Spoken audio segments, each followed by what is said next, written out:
hãy cho anh thêm một giây để anh không ngờ,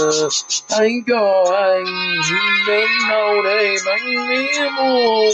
lưng, hãy cho anh quanh những năm đau miền ngóng chờ, và cho anh quên cả đêm rồi. Ngày hôm qua khi thấy em chào bao năm cánh ngựa, lòng anh buồn như ký ức về hứa. Vậy mà sao em nhớ bên những giờ đành hướng về,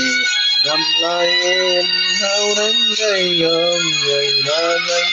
ngờ, chỉ là do anh đã mang theo niềm tin